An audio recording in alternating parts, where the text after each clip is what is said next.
ఢిల్లీ అధిష్టానం చాలా serious meeting పెట్టిరు. ఆ మీటింగ్లో పిసిసి అధ్యక్షుడు మహేష్ అన్నను, మీనాక్షి నటరాజన్ చాలా కీలకమైన క్వశ్చన్లు అడిగిర్రు.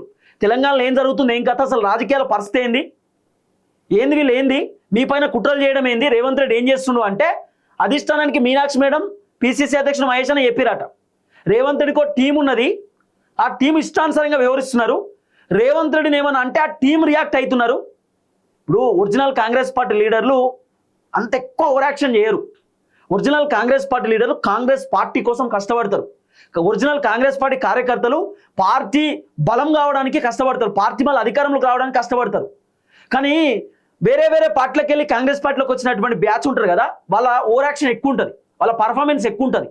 ఇక వాళ్ళే మొత్తం 20-25 సంవత్సరాల నుండి మేము కాంగ్రెస్ పార్టీలో ఉన్నామేమో అన్నట్టు ఫీల్ అవుతారు. ఇప్పుడు రేవంత్ రెడ్డి టీం పొంగులేటి శ్రీనివాసరెడ్డి, లేకపోతే వివేక్ వెంకటస్వామి, లేకపోతే మంత్రులలో తుమ్మల నాగేశ్వరరావు, మంత్రులలో జూపల్లి, వీళ్ళందరూ ఎవరు కాంగ్రెస్ పార్టీ సీనియర్ లీడర్లా? రేవంత్ రెడ్డి వీళ్ళకి మంత్రి పదవులు ఎట్లు ఇచ్చిండు? రేవంత్ రెడ్డి పిలిచి మారి ఎమ్మెల్యేగా టికెట్లు ఇచ్చి మంత్రి పదవులు ఇచ్చిండు. ఎందుకు ఇచ్చిండు రేవంత్ రెడ్డి అంటే రేవంత్ రెడ్డికి వీళ్ళంతా దోస్తులు, క్లోజ్. రేవంత్ రెడ్డి క్లోజ్, వీళ్ళకు మంచి మిత్రులు రేవంత్ రెడ్డి టీం, కాబట్టి ఇచ్చేసిండు పదవులు ఇచ్చిండు. వాళ్ళ మంత్రి పదవులలో ఉన్నారు. పార్టీ మారినటువంటి వ్యక్తులు కార్పొరేషన్ చైర్మన్ పదవులు ఇచ్చిండు రేవంత్ రెడ్డి, నామినేటెడ్ పదవులు ఇచ్చిండు. రేవంత్ రెడ్డికి ఒక టీం ఉంటుంది సపరేట్, ఒక 20-25 మంది. సో రేవంత్ రెడ్డికి టీం ఎవరెవరైతే అనిపిస్తారో, రేవంత్ రెడ్డికి అనుకూలంగా పనిచేసేటటువంటి వాళ్ళను అధిష్టానం తొలగించేటటువంటి ఆలోచనలో ఉన్నారట.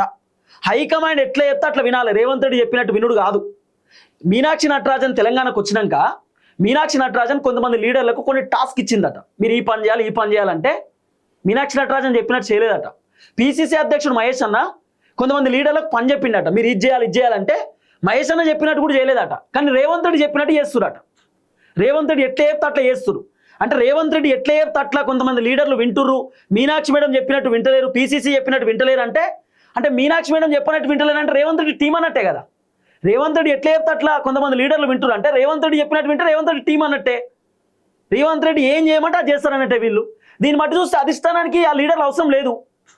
అందుకే హైకమాండ్ అధిష్టానం చెప్పినట్టు వినాలంటారు. మీనాక్షి నటరాజన్ ఎట్లా చెప్తే అట్లా వినాలి, పిసిసి అధ్యక్షుడు మహేష్ అన్న ఎట్లా చెప్తే అట్లా వినాలి.